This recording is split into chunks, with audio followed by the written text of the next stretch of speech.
Welcome to the Lion Nation Podcast, brought to you by SHM Sports. Tonight's commentators are Chuck Tracy, Mark Sickles, and Gary Gutierrez.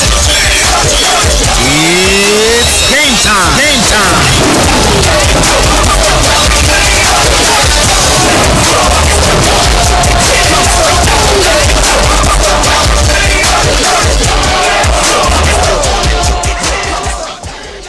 Welcome everyone to Bush's Chicken on 1431 in Cedar Park for the Leander, the first Lion Nation podcast of the season. Let's give Bush's a big round of applause, guys, for all the support they do for the community here.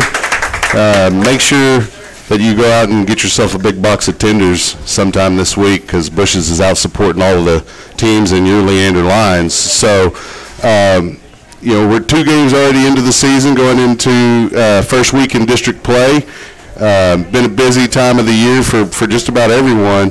Lions are 1-1. They beat Pflugerville Weiss and then took a loss on Friday to Pflugerville. Tonight we're going to talk to Coach Smith, as we always do, start the show, and then we're going to meet some of the new coaching staff. I'll call you up in a second, Coach. We're going to let you eat a few more fries at least. But we're going to at least talk to, I believe we're going to talk to both coordinators and maybe Coach Biltfelt, and affectionately known as Coach Beef. And we may stick with that because it does fit. Yeah. So, Coach, whenever you're ready to come on up, we'll get this thing started. Everybody, let's give Coach Smith a hand. Welcome, head coach and athletic coordinator here at Leander High School. Coach, how are you tonight? Good. That stuff, that new sink that they got right there, the buffalo sauce on that's good, man. It's good. Well, we'll have to go back for seconds then. Yeah, seriously, I was thinking about grabbing something for the road.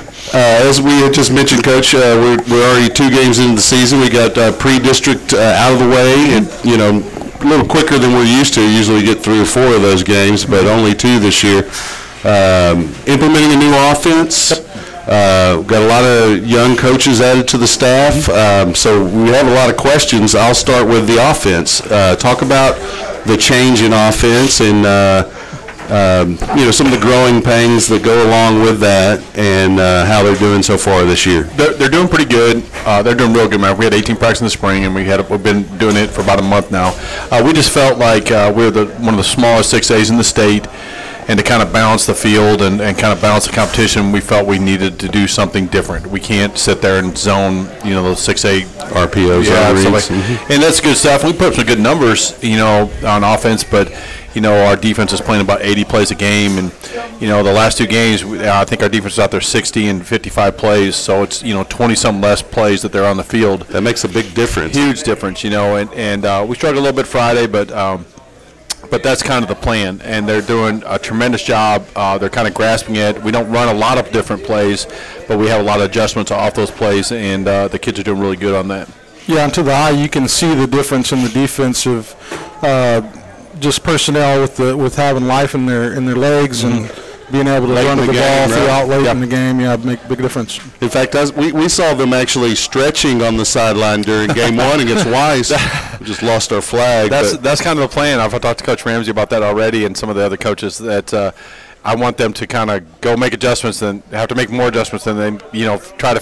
What else can we talk about over here? So we're on the field a lot, and 4 yards is a good play. Yeah. And like our fans will start understanding that, and then it's 2nd and 6, and you got 3 downs to make 6 yards. Our kids go, yeah, we can do that. Yeah, and some of our us dads that are aware of that are trying to drive that message home with the pound the rocks. I appreciate it. I really do, and it's hard because offenses are so explosive these days, and there's so many good players. And I told Coach Ramsey, I said, hey, we're starting district, and every week they're gonna have a cat on the outside that's D1 receiver, and the quarterbacks are good, and so it's. We got some really good high school players, and we like our guys a lot. But some of the talent that's out there at 6A and those bigger schools, they're pretty good. Yeah, I can definitely see the consistency on the offensive side of the ball, which is obviously, as we mentioned, help the defense. You know, I made mention in one of the games that, you know, these guys on defense are looking to get in the game and play more, unlike last year where they were trying to get off the field. That's a good point. You know, like in what it does also is like it allows like and Michael Potter's hurt, but Potter, you know, is one of those guys we're going to use at tight end and stuff like that, and we can, you know, if they're only playing 50 plays, why not use them another 10 on offense? So, and you know, as we get going through the season, we'll start doing that more. We get Loof back after this week, and we're starting to look at some personnel. We're kind of relatively healthy as much as we run the ball and stuff like that. We're getting healthier every week. So. Yeah. Well, definitely the short 30-yard plays. I mean, that's what it's all about. You got a lot of options in the playbook. Yeah. When you got 2 or 3 yards to go. Sure. To pick up a first down. And, you know, our kid, if you watch Navy and you watch Army in those military schools, as soon as they cross the 50, they're like, well, it's 4-down territory. Right. And we've kind of adopted that kind of philosophy. But we do have a real good kicker. Eli's really, really good. And he had a 57-yard punt the other night. I was like, man, we should punt more often. No, but he did real good. I mean, he missed a field goal, but, you know, he's still getting used to – we got a new holder, a new snapper and stuff like that, and we'll get that straightened out. We work every day on that. Well, he had one in the Eastview scrimmage before season from 42 that could have probably been longer, close to 50. I think the one other night was 47, and I just, you know, I think I told Eli I didn't flinch. It was fourth and whatever, and I said, go, you know, let's go for it and try to kick it in complete confidence. I've seen him hit it before, and so – we'll get that timing down with our snapper and kicker. It'll be good. Well, it was a rainy night, and so the ball was a little slick.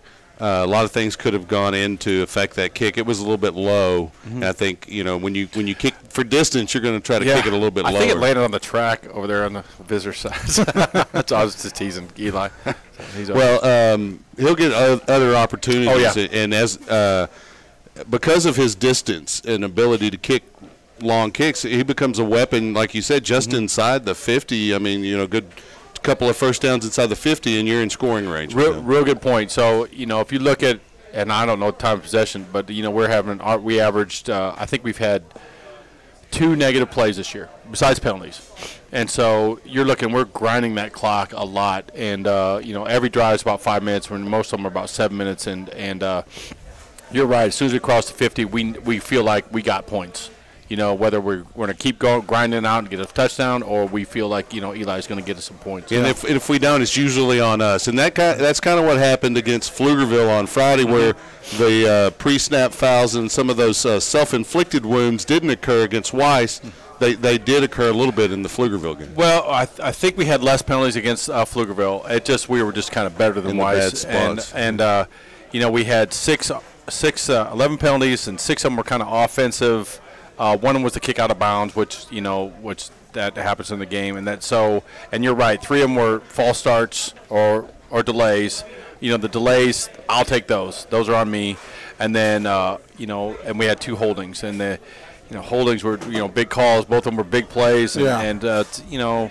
Bad timing on. Yeah, you know, was it a hold? Well, I don't know, but and one of the new rules that I've seen called in several high school and college games that I haven't seen called on us involves blocking below the waist, right, beyond the 5 yards or within that 10-2 range, and it seems a little interpretive, but we've been able to avoid that to this point. Well, we coach it pretty hard, and our kids know the rules, and you know, I go through it with the referees and make sure that they're on our side. So I kind of explain the interpretation to them, and the kids do a real good job. They understand if they go in motion, they're not going to cut. They understand where they got to be aligned to cut anybody, and we'll cut the dog out of people. And you know, the first play from Pflugerville, they cut one of our corners about 8 yards downfield, and it was very obvious, and nothing was called. So it's which led to a really big play. Yeah, it did. They went. You're exactly right. When the officiating crews, those 5-man crews, there's no one's eyes are on that guy. Right. So, I mean, I can't yell at them because there's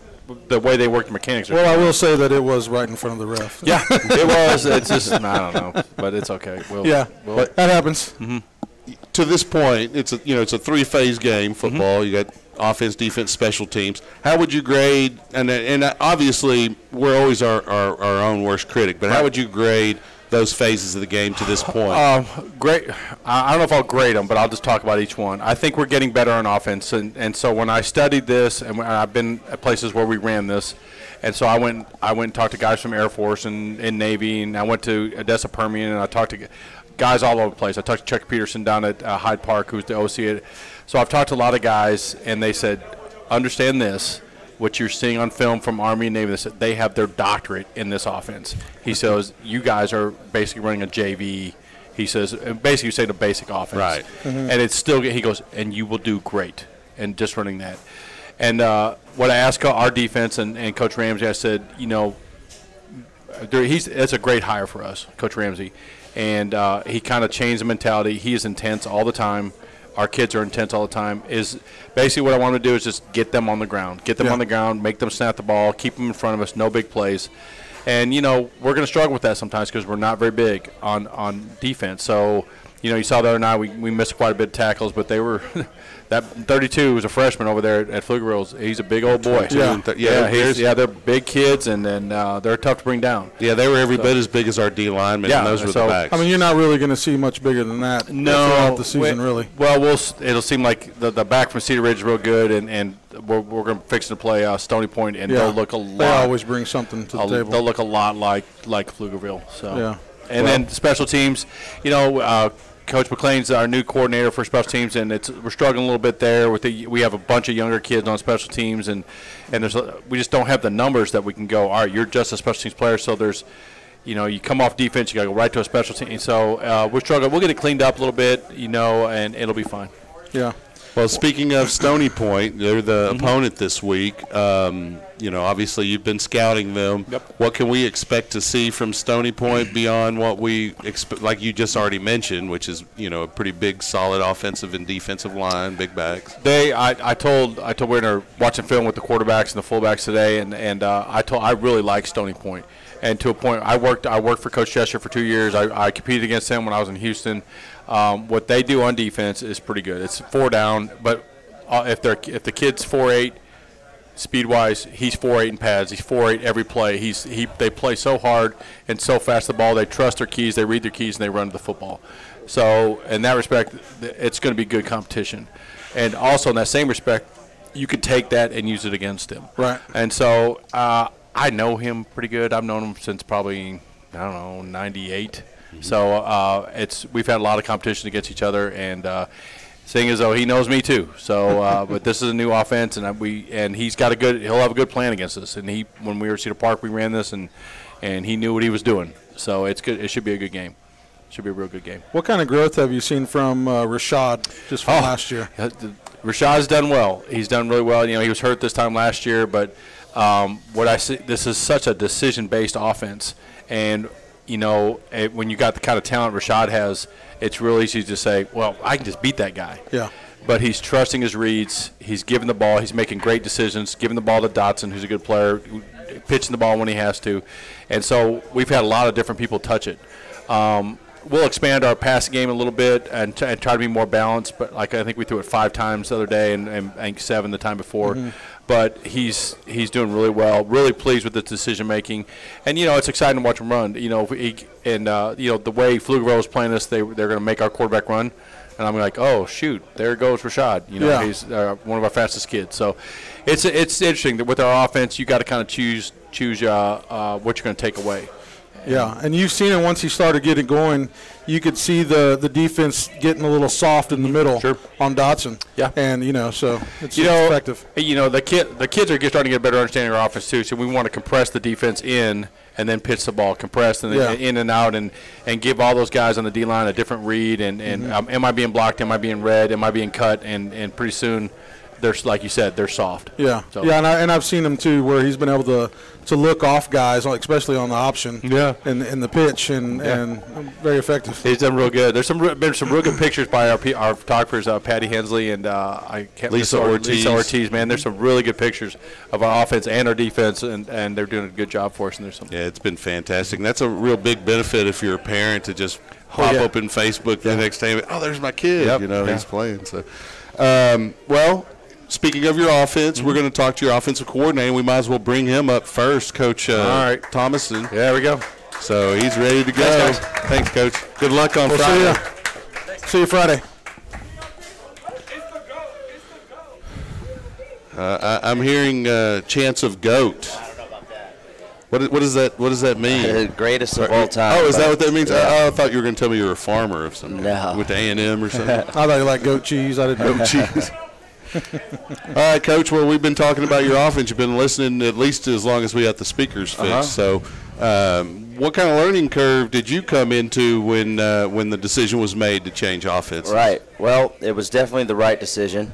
I agree with that. Yeah, and it was a learning curve for me. I had to spend a lot of time, in the spring and then the summer especially, clinicking a lot of these option teams. And so we got a lot of film on, Navy, Air Force, Georgia Tech, all those guys, and broke down the film, studied the plays, and then kind of came up with a plan and installed it for the guys. When did this go into effect? This fall? Or? The decision was in the spring, so we did it in spring ball. And then, it just kind of grew. The system is still kind of growing. There's certain rules in place that we're solidifying, and it just kind of grows as the season goes. And so it is a little bit of a learning curve for everyone. Well, they've done a great Coach job Smith with had it. mentioned that. He said that basically what we're running is kind of a JV version of what Navy or Air Force runs, which means that there's plenty of room for expansion, and obviously that's something we'll be looking at as the season progresses and beyond. Absolutely. So, now, when you're coaching, what kind of offense did you play in, first of all? Right. Well, most of the time it was spread, So Sure. my background is pretty much zone spread. Right, you're young enough stuff. when everybody was already doing that, right? Sure. So when Gary and I played, the offense you run now was pretty commonplace. Right. So, Right. how is your comfort level as a play caller in this offense, and what kind of growth do you think your room for improvement do you have there? Sure, absolutely. There's room for improvement in everything that I do and that we do. Sure. I'm always looking to grow as a coach. But it is a learning curve. You can kind of watch tape and see why guys made calls here, what's their adjustment. And so everything in this system is you have an adjustment for this, you have an answer for this. So what is our answer? What are our answers going to be? And then once we have those, you pretty much, you run your stuff. Yeah. Well, there's a lot of aspects about coaching that is difficult. To me, when I coached youth, the hardest thing for me was play calling. Right. And it's just knowing, you have to know all of your talent. You have to put them in the right formation. You got to know what the defense is doing, and you have to do this at such a fast pace. Sure. So, what kind of benefit are the guys up in the booth to you when it comes to play calling and things like that? Huge help. You couldn't do anything without those guys in the box. Football happens fast out there, and so to say that you can see everything, it's just not possible. And so we rely on all that information. What's the backers doing? What's the read doing? What's the pitch guy doing? And then put it all together to make the best decision. Well, now, and you got two running back coaches that probably ran a very similar offense when they played. Sure. And I, in talking to them, they seem to be pretty big proponents of this offense. How much do you lean on Coach Williams and Coach Grissom? Absolutely. Anytime that you have guys who have been coaching for as long as they have, they're very well respected on the coaching staff. You can't substitute for experience. Now, this is your first year in a coordinator role, correct? Yes. So you're the offensive line coach last year. Mm-hmm. To me, I think that's the most natural step up from offensive line to the coordinator, because there is a lot of coordination involved in coordinating offensive lines. Talk about the transition from just dealing with the big uglies up front to dealing with those prima donnas in the backfield. Sure, yeah. So, I do have to kind of focus, my attention a little bit elsewhere and not just be so honed in on, one aspect of the job. Right. And kind of oversee the whole thing, come up with rules and, and scripted and stuff. And so, it's fun. It's been exciting. I'm up for the challenge. And so, yeah. Yeah, so far so good, I think. Now, game planning wise, is that eating up a lot more of your free time? Yeah, but that's part of the stuff that I Kinda love goes about with the this job. right? I love that stuff the most. That's the fun part of it. You go out there and you game plan, and you get to sit down in the film room and come up with the plan for the plays on Friday night. So. Yeah, you can definitely see the buy-in on the field when they're playing in the game. Everybody seems to be pretty fluid with what's going on. So it seems like it's been somewhat of an easy installation. Do you feel the same way, or? Sure, absolutely. It shows that the kids are buying in, Yeah. and they're believing.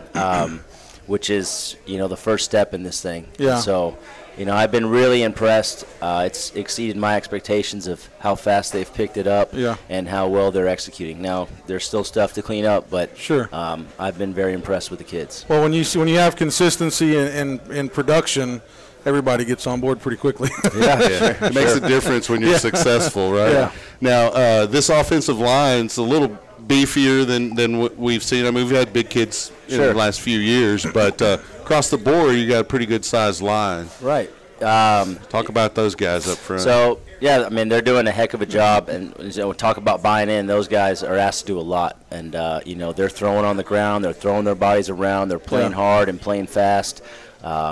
So we have some experience, senior tackle, senior center, senior guard, and then a junior and a sophomore. Yeah.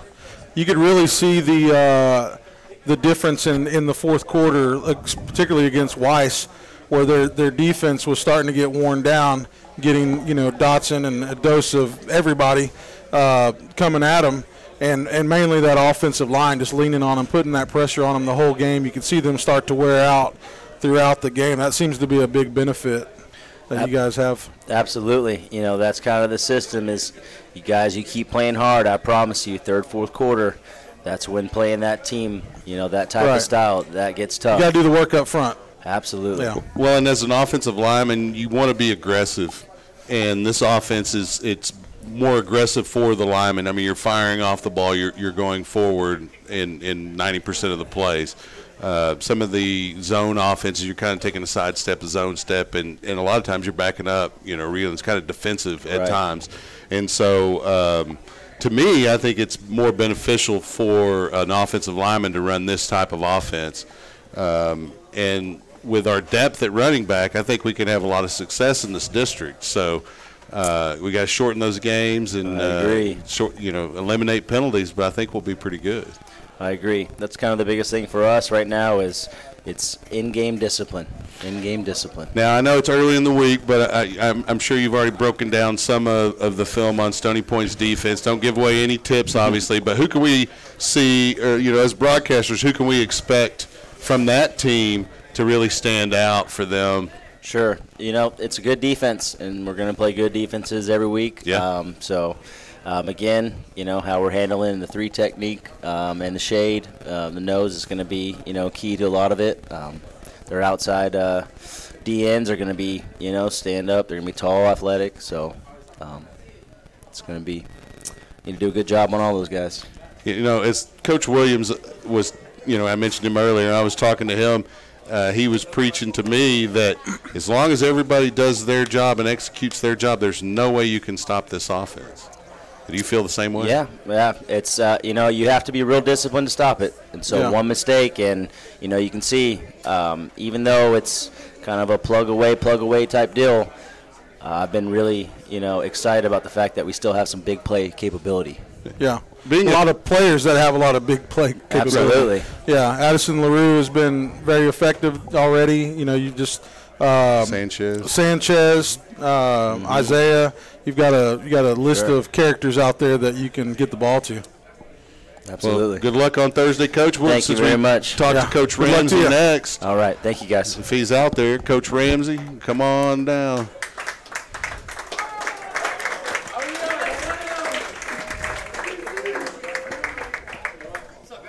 Hey, Coach. How are you? How's it going? Nice to meet you. That's all right. That's all right. Camera doesn't pick it up. It's killer. Okay, Coach. Came in this season in the spring, correct? Yes, sir. Yes, sir. I got there about 2 days before we started spring ball. Got to meet the staff the day before and the kids the day of, and got it rocking and rolling. Defensive coordinator? Yes, sir. Okay.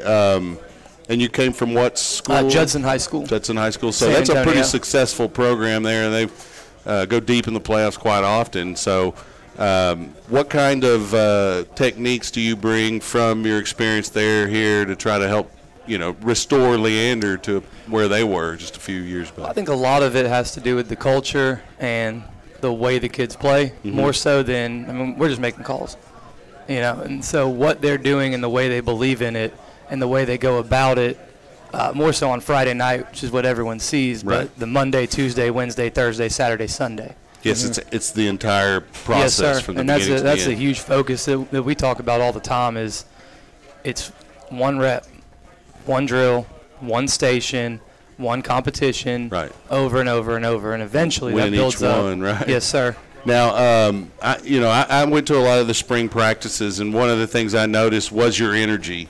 And it was infectious to not only the players but the other coaches on the staff. I saw some coaches that, are animated at times, a lot more animated throughout the entire practice. Do you kind of expect that from the assistants beneath you and the position coaches? Do you require them to? A little bit, yes, sir. I don't know that I have to really require it because I got great guys working with me, and we really I feed off of them just as much as I imagine they're feeding kind of off of me. It really is a cycle. We put together some stuff as a staff that I thought greatly benefited our kids as far as why we're coaching the way we're coaching, how we're going to go about doing it, and how we can really tangibly look at if it's working or not, just from an effort kind of standpoint.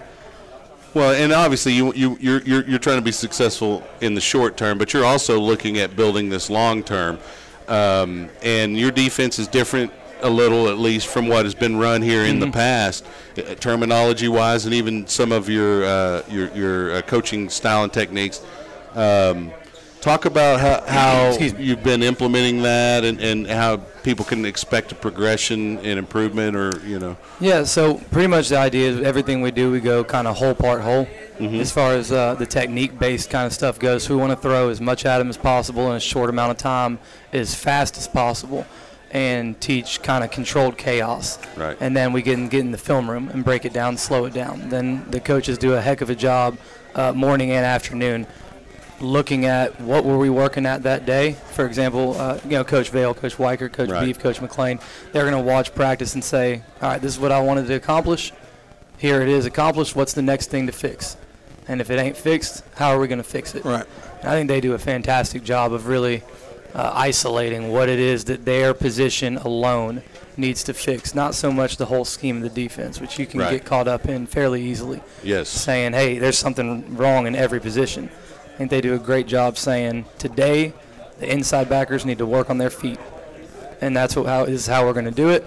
And then we look at it later and say, did we do it? All right, what's next? And if not, we'll do it again. And you're filming every aspect of even practice and going back and reviewing that as well. Yes, sir, we do. We film everything from pursuit drill to somebody's individual station that day to our tackling circuit. Can't take a drill off or nothing. Try not to. It'll be seen on film if somebody's doing that. Yeah. Well, one thing I've noticed on film, different from past years that I've seen, that there's always been a collective group of guys who have flown to the ball. What I'm seeing this year is more of a team effort surrounding the ball on defense, and to me, it's been very effective. It seems like 11 guys are getting around the ball a lot. Yeah, and it's there's been some missed tackles. There's been some of that. That's part of the game, but with all respect to the other teams, but that's one thing I've noticed that's been pretty big. Is that something you preach a lot of, or is that kind of also a symptom of the offense possessing the ball a little more? It's definitely something we preach. Our philosophy has not a lot at all to do with who we're playing or what they're doing. We take care of that as coaches and teach the kids what to do. We tell them we're going to put the ball down, we're going to get to the ball, and then we're going to get off the field. Seems so simple. I mean, it sounds like it, I know. Seems so simple. It obviously is not a tried and true, perfect kind of thing, but I think for especially for high school kids and really any football in general, if you can get them to buy into that level of focus and intensity for short periods of time, you're gonna ultimately have some type of success. And so am I hearing that you would prefer them to play their best in a base defense where you don't have to spend a lot of time moving pieces around and trying to gamble? Yeah, so that's a big part of it, and I think it mirrors what our offense does extremely well. I mean, we are bend, don't break, and it's on our job now to make sure, are we shading the proper way? Are we aligning in the right spot? Is the multiple type of base calls, are they the right ones for the right situation? Sure. That's really on us as coaches. And you see that. Sorry to interrupt. You see that in a lot of the great consistent teams. When you look at someone like K-State, they run the same stuff over and over, but effectively, and it's based off execution. If everybody does their job, then you have a great chance of stopping your opponent. So that's something I like. I love watching it because it's, to me, it's everybody has a job and everybody's not overthinking their position, which then gives them that half a step they're missing, or so that you can't lets that think, guy you go have by. to react. Yeah, you react. Exactly. It's reactionary defense, right? And that's where the repetition comes in from drills. Right? Yes, sir. We're heavy on technique, heavy on fundamentals, heavy on effort and alignment. The bend don't break kind of mentality, same as the offense is. One or two people maybe mess up their technique a little bit, but you got 9 other guys. It's not and 9 other guys coming. Exactly. Yeah, we've seen some drives where it looks like, we're giving up some yards, but the bend don't break philosophy you're referring to, a lot of times it's their own mistake of the offense that ends up, getting us off the field in addition to some good plays. Absolutely. I've seen a couple penalties that haven't helped that situation too. So, since you're new here to the Leander Lions, why don't you tell us a little bit about yourself? Where you from? I grew up in Nashville, Tennessee. Okay. I played high school ball there for a fantastic coach named David Martin, a program called Good Pasture High School. I moved to San Antonio in 2009. Played at Trinity University there for 4 years, and then got the opportunity to kind of student help coach, really just coming out of college. I hadn't really solidified exactly what I was doing at that point. Right. Yes, what was sir. your degree in? History. History. Yes, sir. There you go. Perfect for most coaches. Oh, I know it. Yeah, it worked out well. So I did that for 2 years, got my teaching certification in the process, and then got on at Judson. Well, you have years of war examples to bring to the coaching game. Do you consider yourself a little intellectual? The only reason I ask I is just coach a little football. That's about it. Well, the only reason I ask is in years past, and it won't happen tonight, but we've had trivia games, and it's usually a coach versus a player or an offensive player. I might be able to pop off a couple of those. Especially if they were history related. Yeah, I'd be on board with that. I'll write that down. We'll consider that. Now, one last question before we get Coach Beef up here. And speaking of him, there's a lot of new coaches on this staff.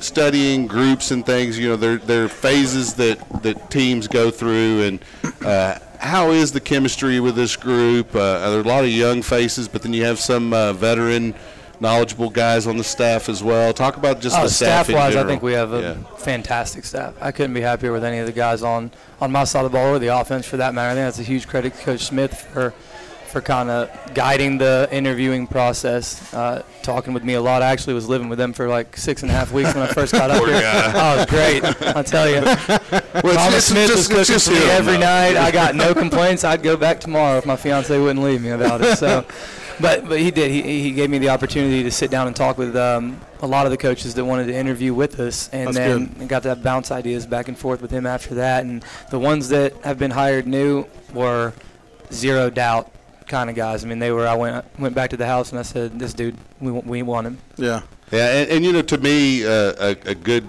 gauge of that is how players react. The ones that I've talked to love all of the new coaches as well as the old ones, but so I feel like they're real happy with the staff, and that's, I think, partially why you're getting a lot of work out of those kids. I mean, they are Leander, and as Coach says, the kids are going to fight. They're going to work. Yeah, they do. We don't always match up, but we're getting there. So I have one question. Yeah, go ahead. So these guys have been with you since the spring. What's one thing, one hobby, or one talent that you have that these guys don't know about? I've been known to barbecue the heck out of some chicken. Oh, okay. All right. May have to use that as a resource. Play a little rugby during the summer. That's about it. Oh, good. I played rugby Other than also. that, it's all football. What position did you play? Wing and outside center. Okay. I was a flanker. There you go. Not in flanker size anymore.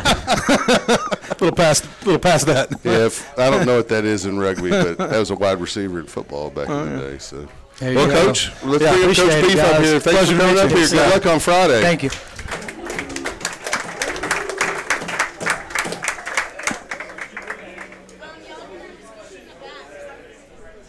Coach, how you doing, Coach? And it's Bielfeldt. Bielfeldt. Yep. Okay, but I'm going to spell that.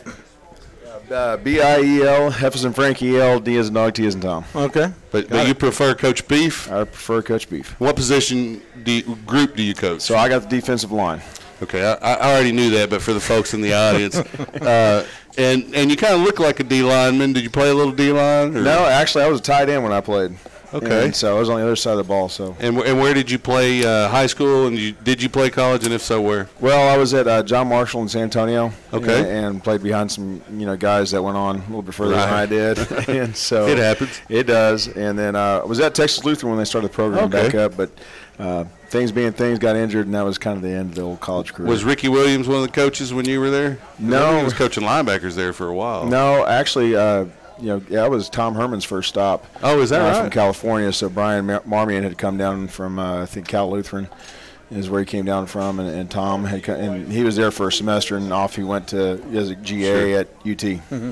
Now, when you were a player, did you look at those coaches and be like, I think that's something I could do, or is that just something that kind of happened, It actually coaching for me is a third career. So my first career coming out of college was actually Marine Corps. Okay. And so did a couple combat tours, and then went into finance and spent 5 years with USA. And finance just wasn't it for me. And my wife, I'd come over and sub for my wife when she was at Reagan High School in San Antonio. And I just like working with the kids, and said, hey, you got kind of natural knack for it, and so, hey, here I am now. There's a lot more to life than money, right? There is, and that was kind of the thing that kind of tipped it. I went to a small firm, and we're working with some pretty big name individuals, and I just, that just wasn't it for me.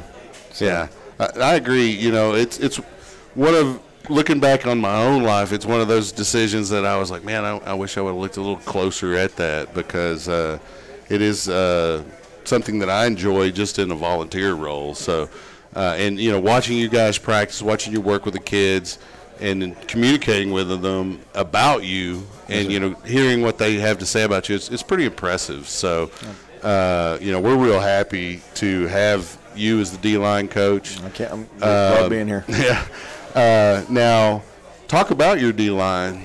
You got some young kids on it, but you also got some experience. Got 2 or 3 seniors and some sophomores. We're going to talk about them. You don't have to talk about them specifically, but talk about them as well. Yeah, we can if you want. Well, we definitely got 2 seniors that kind of anchor up the line for us, and that bring that experience and depth and senior leadership. And we couldn't do a lot of things that we're trying to do without that leadership there. Got a young junior who's coming up and really kind of fitting in and kind of learning the role that we're asking him to do on the outside edge. Mm-hmm. And then we got some young sophomores picking up the slack. We've had some injury bug kind of hit us a little bit there early, and they've really taken up and run with what they've been asked to do. So I'm very impressed with the improvements they've made, and I'm looking forward to the next couple of years with them.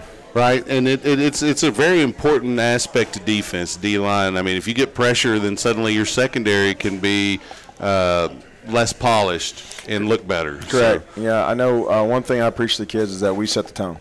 At the beginning of the game, D-line always sets the tone. Like the Marines, huh? Like the Marines. Tip of the spear. Tip of the spear, we're going to get in there and disrupt stuff, and if at all, we can cause as much chaos as possible, and, if they're not ready for it, anything can happen at that point. That's right. And I keep waiting for that.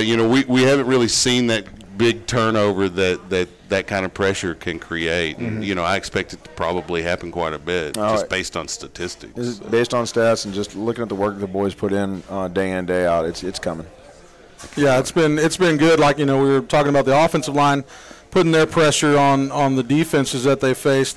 I've also seen that from your defensive line as well. They've been a lot of disruption. I've seen double teams on the sophomores where he's been able to break through and get in the backfield and do a lot of amazing things that I didn't think some sophomores could do against some big varsity offensive linemen. So it's been pretty impressive. What are you doing? What are you doing to keep those guys motivated up front and not to let them get bogged down from being double teamed and they get dumped a lot and keeping their spirits high. Well, I come from a perspective that if we do our job enough, we're going to get what we want. And so at the end of the day, if we're getting double teamed, they're freeing up. We're eating up blocks. Eating up blocks, and our linebackers are running free. Serving a purpose. Serving a purpose, and all of a sudden they're worried about linebackers, and all of a sudden we get freed up and we start doing our job, and then they just don't know where it's going to come from. Yeah. So game film wise, Stony Point, they come from I guess it's more of a modern style offense. How does our offense look as well? I guess it's still too early in the week, but in that zone, and how are we preparing for them? You've seen film, obviously. What can a fan who's at the game or watching on the broadcast expect from the Stony Point Tigers? Well, offense. Yeah, they definitely like to run a lot of read, whether that's on the outside or run it inside read, and so. We're kind of looking at it from an aspect of if we just do our jobs and stick to our rules, we're going to confound a lot of things that you're trying to do and make decisions for the quarterback a lot harder to make. Mm-hmm. So like Coach Ramsey was saying, or he likes to stay in the base defense as much as possible and just be successful there, right? Correct. If you can't beat them in base, you can't blitz yourself into a good defense. It's very difficult. Yes, sir. I agree.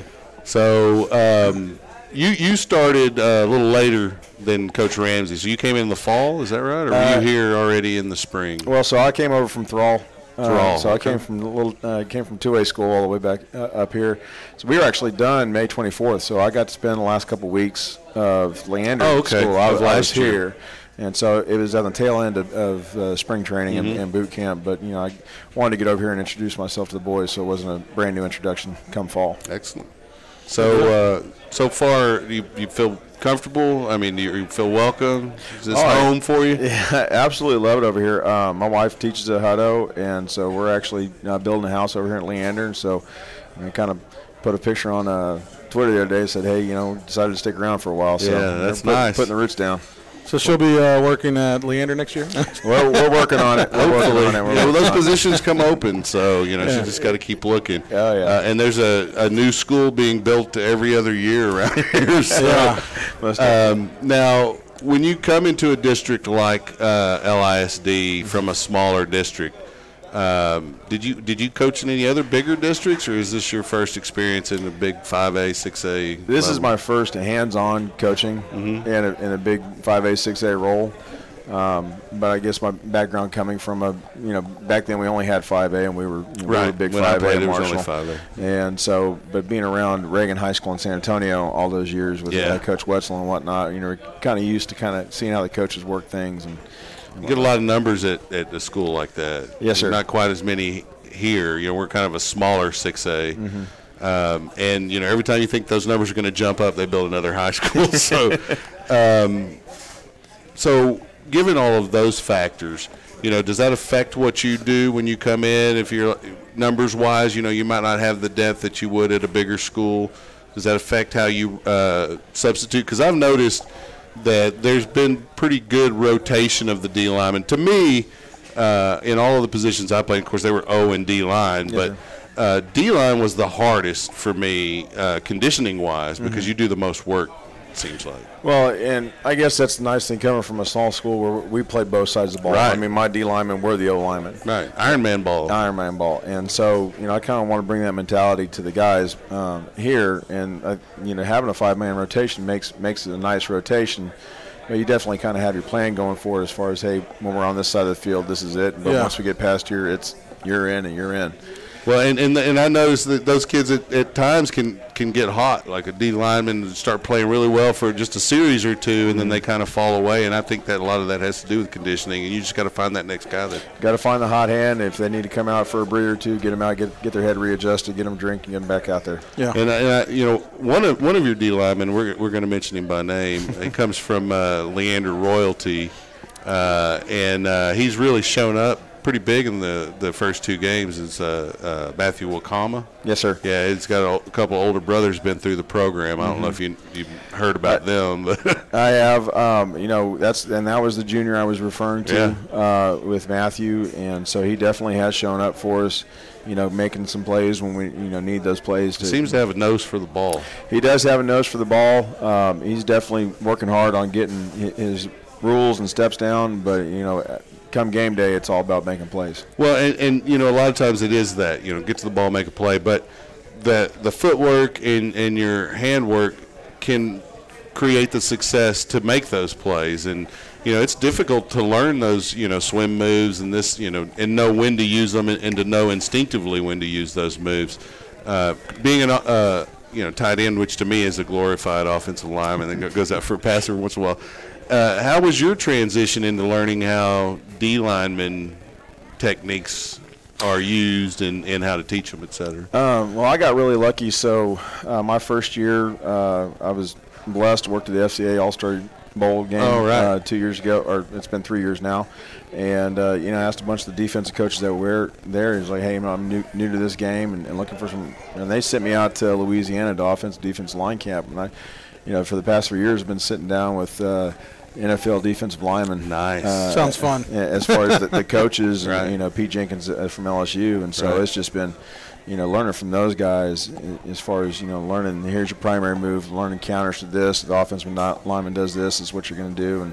And so the hard thing is coming in and having that playbook and going, okay, let's keep it simple. Right. And dumb it down a little bit. Dumb it down a little bit and don't bust out all the volumes right now. Yeah. Well, and it's one thing to have a defensive tackle rotation like LSU does compared to ours. That is true, but those guys are all NFL caliber almost. Yeah, almost. It's fun. I like trying to get the kids down there so they can get that exposure to those coaches and get that experience and just see other kids from across the country. Well, and the profession of coaching is really networking, and there's a lot of copycat that goes on in football. But to me, it's very beneficial to learn from others that have been successful. So I think in any endeavor in life, you got to have a mentor, right? Yeah. And so the one thing I've loved about going down there is the fact that I can sit with the coach from a certain NFL team up in the Northeast, and he has no problem sitting there and answering my questions and talking to me just like I'm a peer. Well, and that's because someone did that for him, and you'll pass that along one day when you're old and wise. Yeah. With that said, along your playing and coaching journey, what's one of the biggest takeaways you have from all the people that have fed you information and showed you the way? Grow the kid off the field, and they'll do what you want to on the field. Okay. And so, what I mean by that is that realize that they're more than just a position out there on the field that's trying to win a game, that there's a lot more that goes on off the field. And we're trying to grow men. Relationships. It's relationships. So we're trying to grow men. We're not trying to, the football player comes along, but we're trying to grow men. Yeah, well, I appreciate that. If they see that and they realize that, then they'll run through a wall for you. Yes, sir. So, well, Coach, we're looking forward to Friday night and the rest of this season. If Coach Ramsey's not available for future trivia games, would you be interested? I'm here. I'm always up for a good trivia game. I got about 14 years on him, so I think. Coach Ramsey? I'm actually the old man on the defensive staff. You really look pretty young, though. Yeah, 40 last week. You hold it well. Welcome to the 40s. I would have never guessed 40. If I was guessing, I'd say about 32, maybe. I appreciate 34. that. Well, being out in the sun all day for the next several years as your coach, it'll start wearing on you. It'll start leathering up a little bit. Just a little bit. I guess I got that German blood, so hopefully it'll hold off. Yeah, there you go. Yeah. So, all right. Well, Coach, it was good to meet you. Take care. Pleasure meeting you. Appreciate your service. I appreciate it, sir. Thank you. Definitely. Oh, and speaking of, service night is this Friday. So, Stony Point, we're going to recognize members of all of the service corps, including police and emergency workers here. Yes, sir. So when we do that, you make sure you stand up as well. Will do. All right. All right. Thank you, sir. And we hope everyone comes out on Friday night to AC Bible Memorial Stadium, where the